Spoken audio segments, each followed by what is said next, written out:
Welcome to Motivation at Hand, Ma. To know is to know how. In the scorching blaze of summer's rain, a heat wave sweeps across the plain. Beneath the fiery sun's intense glare,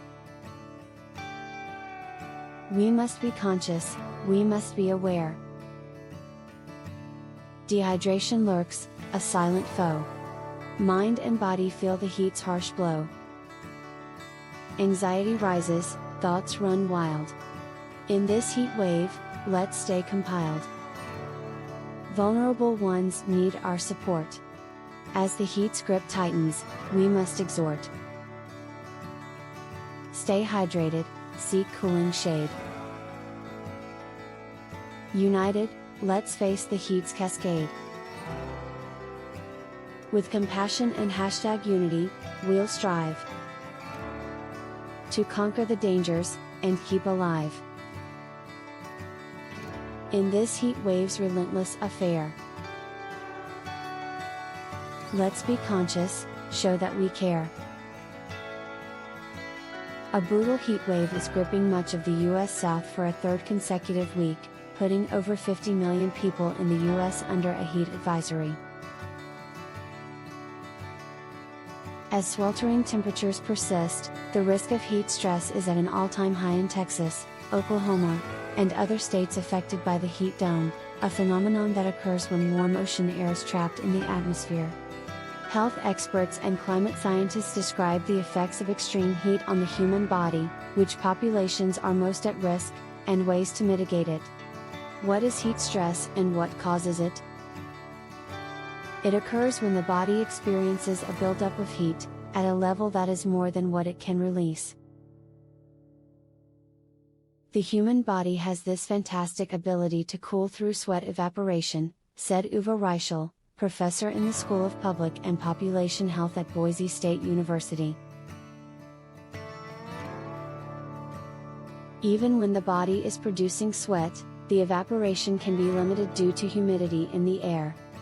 Another factor that causes body temperature to increase is when a person wears clothing that prevents sweat from being released from the skin. And when the body doesn't have enough water, it becomes dehydrated to the point that it isn't able to produce sweat anymore. How is it connected to the ongoing heat dome phenomenon? Warm air is able to hold more moisture than cold air. So the warmer the heat dome, the higher humidity levels, said Reichel. Urban environments with lots of buildings, paved roadways, and parking lots exacerbate the likelihood of heat stress, as they absorb heat from the sun, and release it, throughout the day.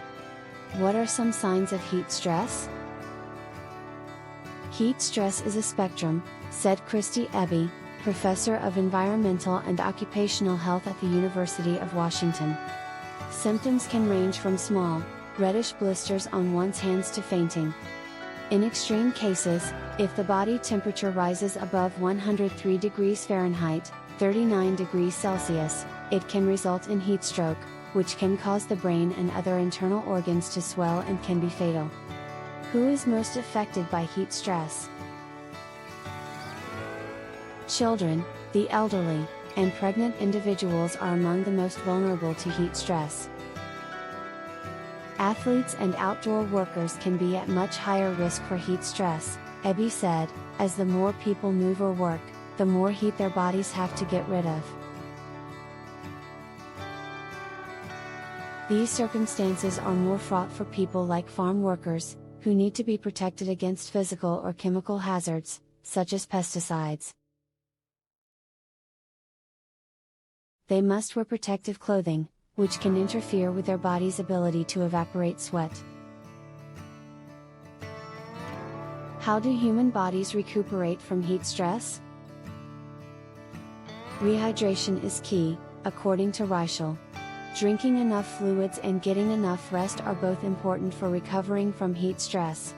He added that consuming drinks with added electrolytes can be helpful, as they replenish the minerals and nutrients that the body loses through sweating.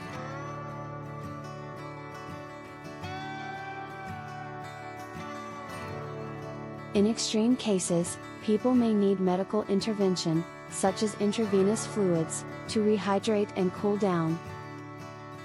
Ebby said, "For someone with heat stroke, it's important that they get medical attention as quickly as possible, as the longer it takes, the higher the risk of long-term complications or death."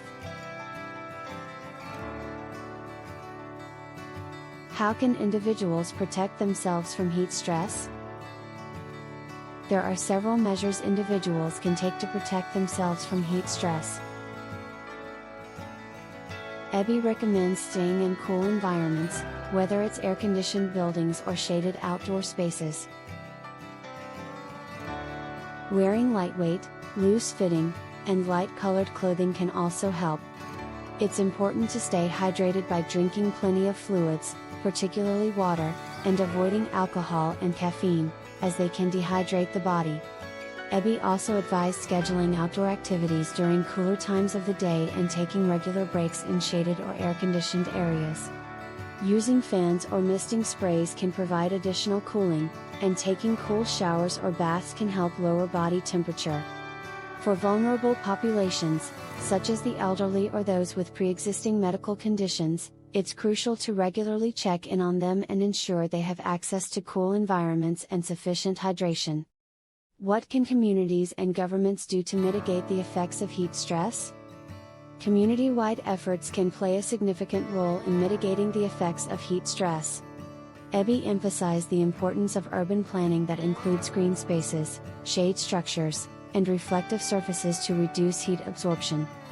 Additionally, improving access to air-conditioned public spaces, such as libraries, community centers, and cooling centers, can provide relief for those without adequate cooling at home.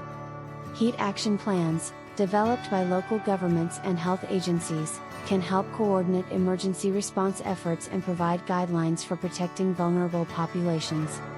These plans may include public education campaigns, heat warning systems, and strategies for ensuring access to cool spaces and hydration.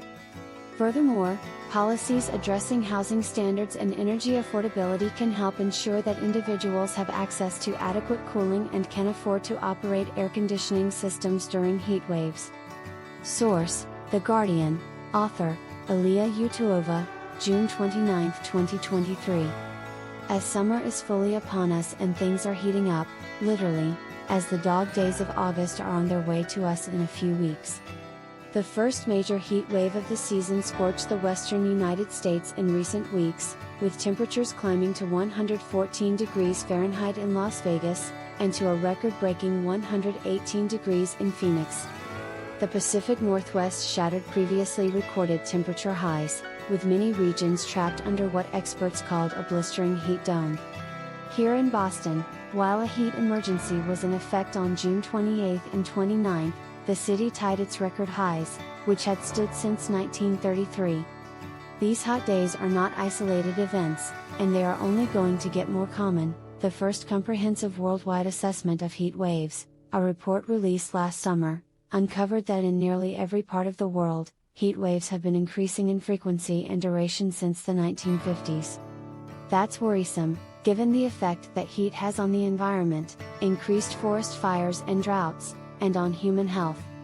Heat doesn't just impact the body, it also impacts the mind. The Brink turned to Gregory Wallenius, Boston University professor of environmental health and director of BU's program on climate and health, to answer key questions.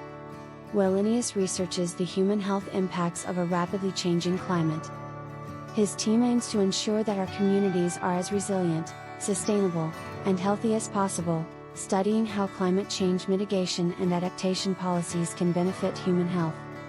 Wallenius answered our questions about how heat exposure impacts physical and mental health, policies that can ensure equitable access to cooling centers, and tips for staying safe when temperatures reach dangerous highs. How do you measure the impacts of heat on health? Wallenius: My team links detailed data on local weather to very large clinical datasets in order to study the impacts of heat and other climate hazards on people's health and well-being. We then use statistical methods to quantify the impacts of extreme heat on a range of clinical outcomes in communities around the country. What happens to the body as a result of exposure to extreme heat? Hot days can lead people to suffer from dehydration, heat exhaustion, and in extreme cases, heat stroke. But hot days are also associated with higher risk of a number of other conditions that are not typically thought to be heat-related, such as kidney problems, skin infections, and preterm birth among pregnant women. In fact, heat stroke, heat exhaustion, and dehydration account for a relatively small fraction of the total health risks associated with days of extreme heat. And interestingly, it's not just extreme heat that poses a risk. Even moderately hot days can place vulnerable individuals at higher risk. How does heat exposure affect the brain and mental health? A growing body of evidence suggests that days of high temperatures may negatively affect our mental health. For example, a recent study in New York found that hot days were associated with higher risk of emergency room visits for substance abuse, mood and anxiety disorders, schizophrenia, and dementia. Other studies show that hot weather is linked to lower performance on standardized tests, higher risk of judgment errors, and higher risks of occupational injuries. So, although there is a lot more work to do to get the full picture, it is becoming clear that heat has important effects on cognition, mood, and other aspects of our mental health and well-being. What factors make someone more likely to be impacted negatively by heat exposure? Very hot days put everyone at risk, but there is no question that some groups and some communities are at greater risk than others. Outdoor workers, such as agricultural workers, construction workers, and landscapers, are at particularly high risk of heat-related illness. Elderly people, pregnant women, those with certain pre-existing diseases, and those without access to air-conditioned spaces are also at higher risk. In some communities, the lack of trees and parks makes those neighborhoods even warmer than the surrounding areas, contributing to the urban heat island effect. People that live in urban heat islands are also thought to be at higher risk. Your research recently revealed that how dangerous heat exposure is might depend on where someone lives. Can you explain what that means? Over time, people and communities partially adapt to their local climate.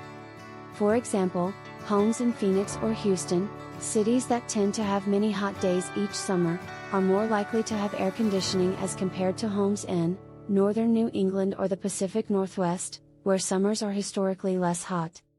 The typical climate in an area affects many aspects of how we live, move, work, and play. Characteristics of the population can also affect vulnerability to heat. Communities with many older individuals or with more people working outdoors may face a higher risk than neighboring communities with different demographics. What factor does air conditioning play in heat exposure risk? Many people have access to cool spaces during extreme heat either at work or at home. However, not everyone works in an air-conditioned office or store, and not everyone can afford the electricity needed to run a home air conditioner. Some cities open or advertise designated cooling centers open to the public during extreme heat events, but these may not be accessible to those without transportation or those that need to work during the day, leaving many vulnerable people at risk. What steps can people take to protect their health when temperatures are high? The most important thing for everyone to do is to be aware that the health risks of extreme heat are real and important. Individuals should stay out of the sun as much as possible, drink a lot of water, and find places to cool off when needed. It's also important that we all check in on our neighbors and loved ones to see if they need help or care, as not everyone recognizes the risks of extreme heat or has the means to seek cool spaces or medical attention when needed. What's the difference, and the link, between climate and weather?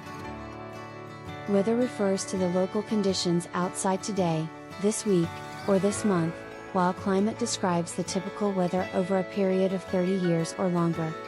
Continued climate change makes extreme weather events, such as days of high heat, hurricanes, wildfires, or droughts, more likely. How would you respond to people who say climate change is a normal, gradual process and that extreme weather events are expected now and then? Climate change isn't about the future or danger to people in some far-off place. The threat from climate change to our health is real, with material impacts on all of our communities right now. Although there are many aspects of climate change that can be contentious, no one wants to see their friends and loved ones suffer from death, disease, or distress. We need to share with people how climate change threatens our health and well-being today and the enormous cost of continued political inaction. Climate change is already impacting nearly every aspect of how we live, work, and play. Taking action today can help us avoid even worse outcomes in the future. What are the major challenges, if any, for researchers studying climate change and health linkages? The key challenge I see is how to make research results actionable.